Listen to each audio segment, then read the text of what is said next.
7 winners over Christmas, but a lot of his horses ran way below par, and obviously he would have been off for a couple of weeks after that. So do you not think he deserves a lot of credit for finishing second to Super Sunday, who was mad fit and probably is a better horse this year than he was last year? And do you think there's more improvement to come from Faheen? I think the problem for Faheen fans is that he was so good. I mean, genuinely, I believe he's one of the best hurdlers we've ever seen at his peak. That you just getting beat means he runs bad. But in all realistic terms, and we're having a look at the clip right now, you know, you go to preview nights, people are tipping up Mellon, who's, you know, miles behind Faheen here, and there are good horses way behind him. So it's not a shocker, but equally we know Faheen would destroy these horses at his best. But he's second in an Irish champion hurdle. It's not the worst bit of form in the race.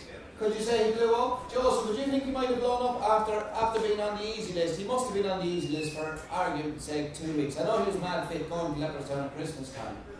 But Faheen, yeah. I would have said maybe the opposite. I don't think Willie's off him too much. These horses are very fit. I'd imagine he was very fit, and I'd say that his work will have been stepped up again since Leopardstown. And Willie won't run him unless he's 100% happy with him. What I'm saying is, after he ran bad at Leopardstown at Christmas time, obviously they were trying to find what was wrong with him. He wasn't obviously his full self, so he would have surely eased off him. He would have given him a while on the easy list. Yeah, maybe so now, but I wouldn't be blaming him blowing up now maybe for getting tired. Willie's horses are very fit. No one in the country has a horse fitter than Willie. I would say that he could probably definitely come on for the run because he's going to step up his work again. And like the lads say, it's probably an each way back to nothing really. Because even that run there is probably good enough to be placed in the champion hurdle, you know. So another step up and he could win it. But I really think that Bouvier has been hugely impressive this year, and I can't see him getting beaten. Okay. What he needs is some of the juice pumped into him that you pumped into Ivanovic Gorbachev before the giant hurdle. Because Ivanovic Gorbachev absolutely useless Aidan didn't train at Joseph, you did, we know that. And absolutely useless before and after, but on the day, a machine. Whatever went in, Joseph worked an oracle. Well done.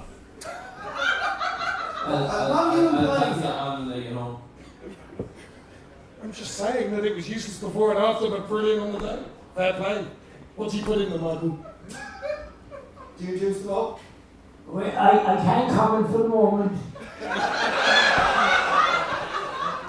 But when the next Michael Winters horse goes 6, 5, 4, 3, you know he's got a little bit from one of those vets that's been banned. Quite a few of them over here at Cheltenham.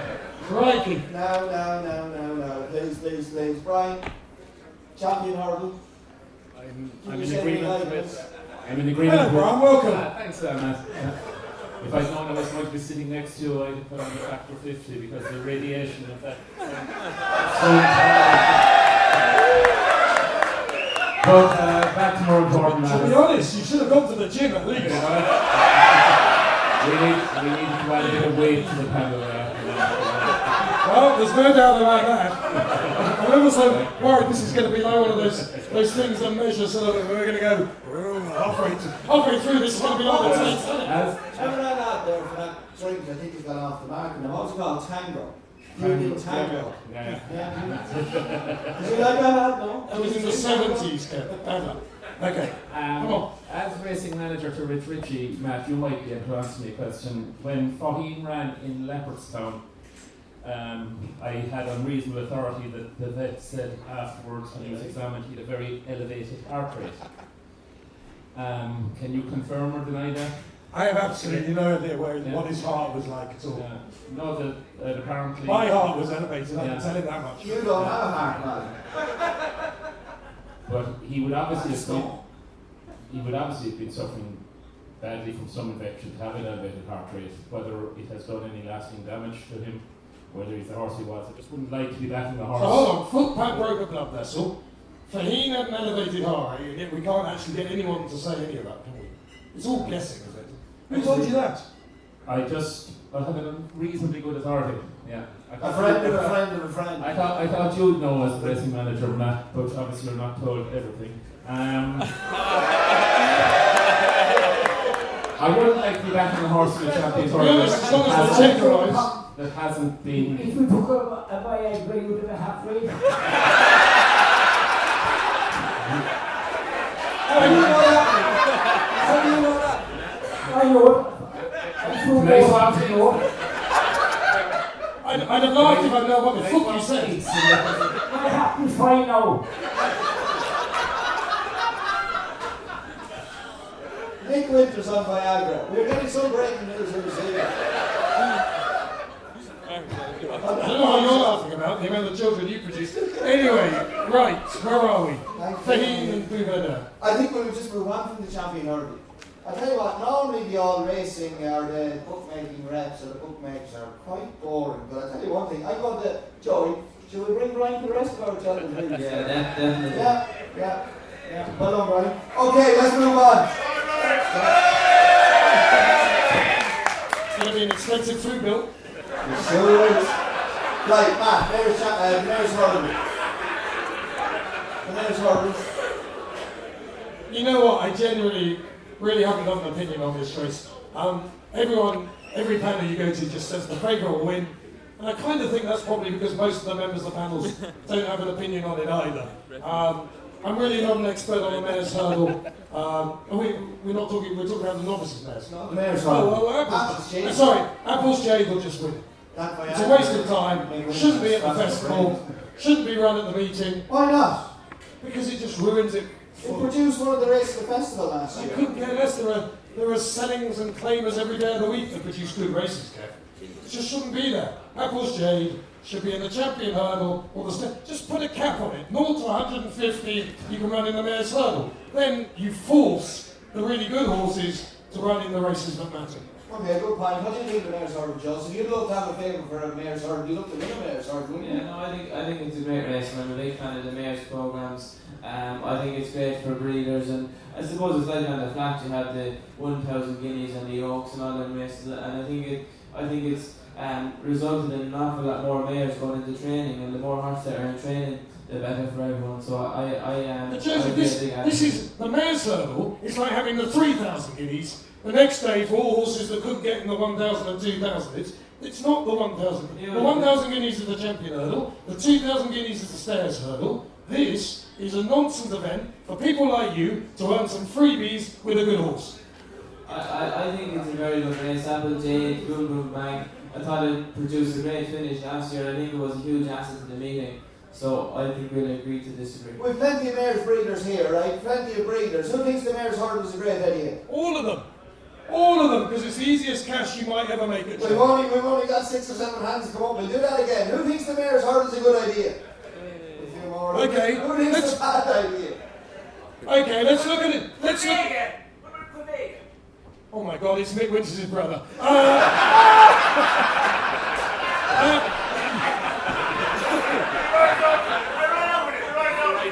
Okay, I want to put it differently. Of all the breeders that put their hands up saying the mayor's hurdle is a good idea, which one of those would rather win the champion hurdle than the mayor's hurdle with their mare? So you'd all rather win the mayor's hurdle than the champion. Doesn't matter. You're all lying. Yeah, but it'll come up grade 1 on the catalogue. Grade 1. Doesn't matter. It's a grade I 1. know that, Kev. I know why it's wrong. It's a win. Correct. Well done. Well said. Yeah. Okay. Joseph, Apple Jade. Can't see Pastor. No, I do think that Boom Mag, if she came back to her best, she could run a big race. She gave her plenty to do in it last year. Willie can obviously get them there, their first run of the year. I think Apple Jade will win, but I wouldn't be surprised if Boom Mag gave her a little fright. Okay, JJ. Yeah, so I think Apple Jade will win. She looks to be better than ever this year, and yeah, she's another one who could be any banking material, I think. Okay, Nick, have you any thoughts on it? Boom Mag took on Apple Jade before and there was very little between them. Apple Jade, if I was training Apple Jade and I had a license, I'd write it myself from Bob Cheltenham. I haven't a clue what he said, but well done, mate. Yeah. Brian, will you enhance the odds there about Apple Jade, no?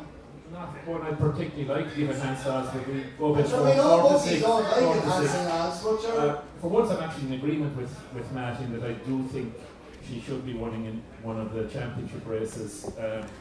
This is a championship race. Well, sorry, it is a championship race in name, but we say in actual terms of ratings, it's not. It's a weak field. It was actually quite a good race last year. Vroom Vroom Mag couldn't beat her when Vroom Vroom Mag was at her best. Who knows how forward she'll be. I just can't see anything in it to beat her, especially if the ground comes up soft, which it's turned soft there this evening by the official ground description, and they're given another 15 millimetres of rain this week alone, and it will be proper soft ground if the forecast is correct come the opening of the festival, and I just think she'll be really, really hard to beat. She's a great will to win. Every time she's got into a tough battle, she's won, and I think she's just very hard to beat. Okay, so after all that bullshit, you want to enhance the odds? 8 to 11 bets, so. I mean, if you like betting short prices, I mean, for me, she should be 1 to 2. I mean, I genuinely think all she's got to do is turn up. Okay, right, we'll move on to the Ballymore now, man. Talking about horses running a different race. Do you think this is the race the Sam Crow should be running in? With the conditions as they might be, I'd probably run Sam Crow myself in the Supreme. Connections are weird. We had this discussion on Sunday Forum this morning. Connections are weird people. Sam Crow's just put up his most impressive performance of his life, over 2 miles, and immediately afterwards everyone says, oh yeah, he needs to go 2 mile 5. And just as a punter, you're looking in and saying, well, hold on, you've just won a 2 mile grade 1 more easily than you've won any other race, and your immediate thought is it needs to go 2 mile 5. It makes no sense to me. So if it's soft ground or heavy ground even, I'd probably run him in 2 miles in the Supreme, because I think that's very winnable anyway. Having said that, I don't think with Sam Crow it matters, because, you know, unlike Michael's pilot, Sam Crow always turns up for the gig. Right, looking at delving deeper into it, I saw you actually, you was in Linkfield the other day, you were interviewing Alan Spence on the Blindsides owner. He's really good, he's unbeaten, and Spence thinks that he's got every chance, but, you know, I think Sam Crow's just one of these exceptional horses that will just, I think he'll just smash them to smithereens. Kennedy, young kid, on the snap, the kind of thing that Slevin dreams of at Cheltenham. Hey, he won on the snap last year, one of Michael O'Leary's worst horses in training. The Slev got on board by and he done the job. Didn't you, JJ? Yeah, well, he did go out to Punchestown and win a great one afterwards, so he was obviously well in the Martin Pipe. But look at the job he done in them. Obviously he made him progress so much and he knocked so much improvement out of him, he went on and won grade 1. Well, he is the job jockey. Yes, exactly. Yeah? When you have your little punts, hey Joseph, stick Slevin on. They won't necessarily think today is the day, but it is. Slevin's the boy. What are you implying now? Why not? Exactly. Why not? I'm not sure where you're going with that one. Well, you stick Walsh on, or you stick Russell on, or you put Geraghty on, one of your McManus good things, and everyone knows, you know, but you put Slevin on, they think, hold on, maybe today isn't the day, and then it goes 8, 7, 6, 5, and it's Christmas money in the bag, isn't it? You all know how it works, does it? Think of all those rides that you jogged off in Maidens and they put Colin O'Donnell, whether they got rid of him, but, you know, the maiden that just gets the Christmas money in. You saying that never happens? You have a kind of a typical punter's attitude insofar as you're very paranoid and you assume that all these things are huge master plans, but oftentimes it just happens by an accident and everybody looks a lot cleverer than what they actually are. You see, the thing about the O'Brien family is this, and no one seems to have clocked onto this. The holier than thou thing, the no drinking, the no late nights, and yet he's managed to bang out 100 children. I mean, how has that happened? For someone so pure, bang, bang, bang, bang, bang, out came all these O'Briens. Anyway, we must move on. Because they're not wild enough. That's why. Anna Marie has changed that bet, I think. There's only no such thing. Anyway. Okay, so Sam Crow, he's a good thing in the Ballymore. Yeah, Any- after any all those that, English I fancy horses? Sam Crow. Any of those English horses to reach the frame? I know it's dull, but I never want. You get people on panels who'll say, oh, well, this has got an each-way chance at 33s. You'll have a few quid each way, they'll finish 15th, and you'll think, well, I just think Sam Crow will win this on the snap. Just enjoy him, just if you've got to bet him. If not, just enjoy him. I really believe he's in a different league.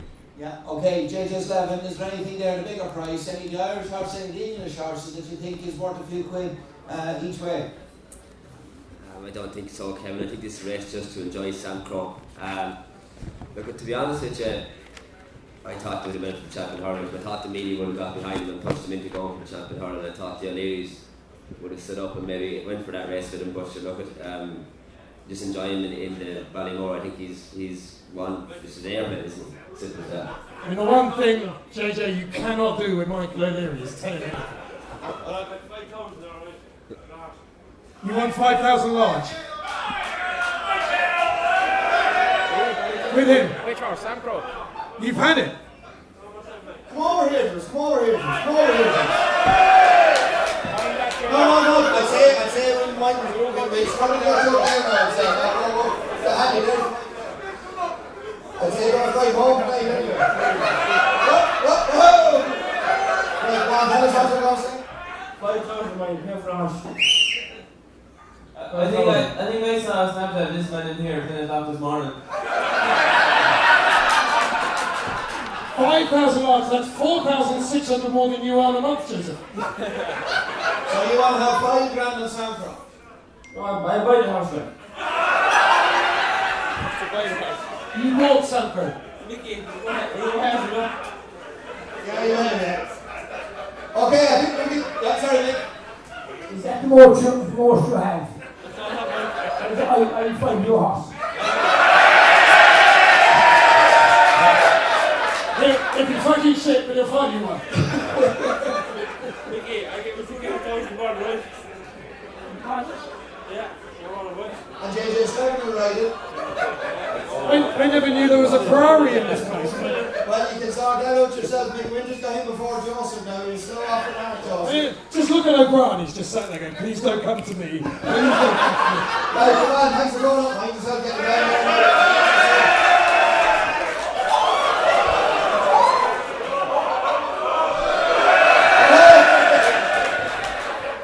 Right, Nick Winters on that bombshell. Sam Crow, he's a good thing. He's ready to move out and chasing home. Vision the floor, he is. Yeah, I think he might be into money. Vision the floor, he'd be a pasty. Vision the flow, 20 to 1. Robert Pioneer used to have one of that drove a bumper. Is it true that that man has been in here since 10 o'clock this morning? Well, fair play to your mighty man. Good stuff. Right, we'll move on To to... be honest, Kevin, it's a good panel, you would wait till then. I actually did see the Snapchat of Jackson. What was it, 11 o'clock this morning? And let me tell you, he wasn't on his own. There was around 10 lads standing around there. Is he the last man standing?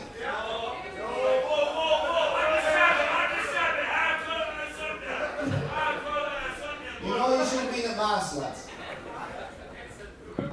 Okay, we'll move on to the RSA. JJ7 presenting Percy, Monolly, Black Cordon. Is this going to be an Irish victory as well? Yeah, it's going to be an Irish victory. Which one? Presenting Percy. Why? He's stepped out in novice company. He's running. Gordon the last day was a great run. He ran a horse's 9 to 1 for a Gold Cup to a neck, and he jumps unbelievably well. And I think he could be a potential Gold Cup horse. And yeah, I'm looking forward to it. It's going to be a great clash between him and Monolly, but I think Presenting Percy will come out on top. Presenting Percy, would you worry that he'd too hard of a race on very testing ground so close to the festival? Yeah, he did get quite a hard race. I suppose the ground was very, very soft that day, but he's a hardened horse. He's a 7-year-old now. He's been around the block, and look at Pat Kelly has placed him well all year, and I don't see any reason why that should affect him. I know he's presenting now with Sir Percy Mayer, but he seems to act on soft ground, and we're probably going to get soft ground at the festival this year. So look, and I think he's a very solid horse, and providing that didn't leave a mark on, I think he will take it on lead. Okay, Joseph Monaghan, he took a horrendous fall first down the back of Leopardstown over Christmas time, but he put in a remarkable performance last time out of Leopardstown. Yeah, he did, and we done a preview night with Davy Russell last week, and he said that he felt there was a lot more to come from on league. He'd sat on him before he went to Leopardstown the last day. But I agree with JJ here still. I was very impressed with presenting Percy's run the last day. I thought it was a huge run to give our due run to an end. He stays, he jumps, he travels, we know he handles the track. He's had a relatively similar preparation last year to last year's festival as far as he had a quick run and he ran back having to get into the race, remember, for the Pertemps. So I think presenting Percy will win. Okay, presenting Percy, Matt Blackthorne, he's 3 from 3 around Cheltenham this season. I think he's won 8 of his 11 starts over fences. Is he good enough? Does he need to improve to beat Monaghan presenting Percy? Yeah, I couldn't have Blackthorne on my mind for this race, but we keep saying that and he keeps winning. But I'd be very surprised if he was good enough to beat these horses. Presenting Percy, Davey absolutely loves. We know he's also on a huge retainer because he gave up Monaghan to ride Presenting Percy. I just thought slightly that Monaghan got the run of the race last time. I thought Feely was absolutely brilliant on the horse. Some tremendous jumps, but I just wonder whether he'll get such an easy lead at Cheltenham. I thought Invitation Only's always been held in high regard and wasn't beaten far. And if Monaghan had the run of the race, then at slightly bigger odds, Invitation Only might be a fair each way price. And it's Graham Wiley's having an absolute shocker of a season. I mean, I keep wanting to get him on my phone-in show, and every week he says to me, well, I've got nothing to talk about because York Hill's been appalling. He had one winner the other day, which ends in Hill, and I just think he's having a shocking time, so I'm hoping that Invitation Only might just be overpriced against Monaghan. There wasn't that much between them the other day. Well, he's now 10-1, Monaghan's 7-2. What was there, 11.5 between them? Yeah, and I just think Monaghan got the run of the race, and I thought Monaghan was a good thing that day. Remember we did the forum at the track at Leopardstown, and I napped it at the forum. But for me, it just given an absolute peach. It was a brilliant selection. That day about the forum, did you hear the one about Ted Walsh and Matt Chapman in the forum that day? What is that story, Matt? I think he just called me a wanker, but to be honest, he's called me a lot worse than that. What happened was, obviously, Matt was digging, and Ted, he was onto him about shoes. What, you were onto about everything, really? Well, Ted did have a problem with shoes, didn't he? They did seem to disappear at one stage and then come back, miraculously. But anyway, Ted was getting really revved anyway. Next thing, Gary O'Brien said, on this bombshell, he asked a stupid question, who does he think's the dumbest jockey in the world, right? Obviously, clown, heard of that. So anyway, Gary O'Brien said, on this bombshell, we're going for a break. So anyway, off they go for a break, but Ted Walsh didn't realise that the mics were still live. So Ted lost with him, and he said, you're looking only 4 corners of a prick, didn't he? Did he also mention that you're no better than a rat from the sewers, no? I think those were some of the nicer things, yeah. But anyway, what Ted Walsh and Matt Chapman didn't realise was that their conversation went out to around 10,000 people in Leopardstown over the PA system that day. Not sure there were 10,000 yet. Well, there was 50. Leopardstown record. Ah, yeah, no, it was. But all the PA system and closed circuit televisions could hear Ted Walsh telling Matt Chapman that he was looking only 4 corners of a prick. If I'd known at the time that Michael Winters wanted 4 corners of my prick, I would have had a comeback. Anyway. But anyway, so Invitation Only, if you back in the serious note, do you think he's a great each way price to know? I think he's reasonable. He's reasonable odds. I mean, look, so many of these races, it's hard to get away from market leaders. You know they're not all going to win, and sometimes you just have to. I mean, Presenting Percy, he's good, but he's beatable. Monaghan's good, but he's beatable. Invitation Only, he's not far behind them, and he's treble the odds. And Blackthorne, he's not classy enough to win. Not in my opinion. Can you imagine Jeremy Carr winning this? No, not in my opinion, no. Why are you giggling? I'm Brian Frost. What have you done with your hair tonight? Why is it gone all down at the front? Because I put no gel in it this evening. Why is that? Not like you. Jeez, that's like concrete, that is. You see, everyone says it's soft as. All cuddly. Soft ass, it's like concrete. It's not like concrete. What gel do you use? Brill cream, is it? No? If you think that's concrete, your missus has been disappointed for a lot of years. Oh, God. Says the man who's had so many women at this age. Excuse Man me. meets a woman, That is. within 3 days she gets sick of him and says, right, I'm leaving you, I'm gone. Is that true? Needs to last longer than they did on. What was that show again? Dancing the Eyes. Tell us all how you got sacked off that after the first night. Thanks for reminding me of it, Joy. I just wanted to concentrate on horse racing. No, seriously. Has anybody here ever started a job saying, what time is it, 6 o'clock in the evening? And by 8 o'clock that evening have lost the job. Has anybody ever lost a job in 2 hours here in the audience? Oh, this man has.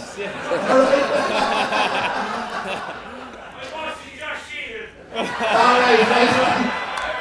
How in the name of God did you lose a job in 2 hours? The problem with Kev is, you see, because he is a prostitute for money, and he's so jealous because my agent rang me up the day after I left of my own You will. didn't, you're trying to get sacked. I left. And my agent rang me back and he said, you must be the best paid presenter ever for one show, because they paid me for 10. Yeah, but obviously you were contracted. No, I wasn't. No, they didn't have to. They only had to pay me for it. So you were so bad they just paid you off. I really want to That's so weird, yeah. I'm sorry about it. Just say that again, please. I said I really want to get rid of him. I Maybe love you the- actually sing him on Dancing with the I Lights. did like the way you held the mic. So did your fella as well. He's thinking, I've never seen that at No, home. seriously. No, all joking aside, right? How did you end up losing the job? All joking aside, why? No, tell us. If I told you, you wouldn't believe me, so I wrote myself. Tell us. Go on. Do you want to know why you lost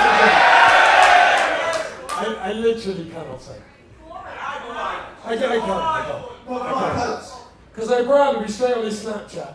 You won't fucking believe what Chapman's just said. I really, there are some things you just can't say. No, look. His phone is gone now, so go on.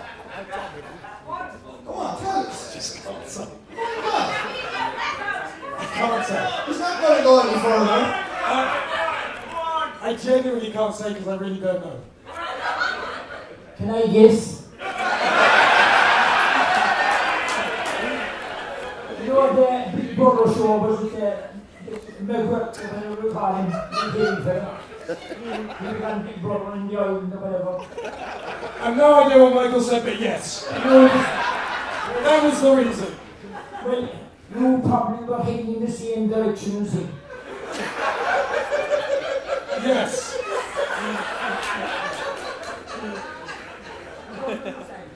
So, Capito, no? Michael, the only two words I've ever understood from you are rebel feet. That's the only two. Like, you won the Galway plate, and we had some great times there, and he was there going absolutely crazy, but I couldn't understand anything. It's quite hard when you're interviewing someone and you don't know what they've said. I say it very slow, but I say it in Irish now. No, Michael, stay. Tatu Behunto Kafan.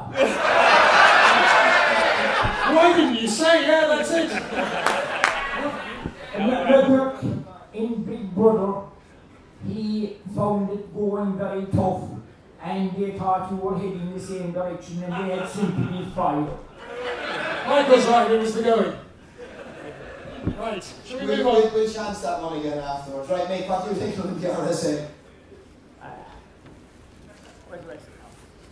We'll go back to the notes, maybe someone helped out. Why did Declan Madonna sack you? He sacked me because he, You couldn't get your rights. what did he exactly say to me? No, Was it he when you said took on Joseph? No. He said to me, and I think Joseph will agree with me in this one, that blood is thicker than water, that I'll be looking after Pat Smullen and Joseph O'Brien ahead of him when he got his big job. But anyway, he sacked me, and I fucked him. And What? No, like that, which I told him I would at the time, And next Jesus, you wouldn't want to be sacked. If the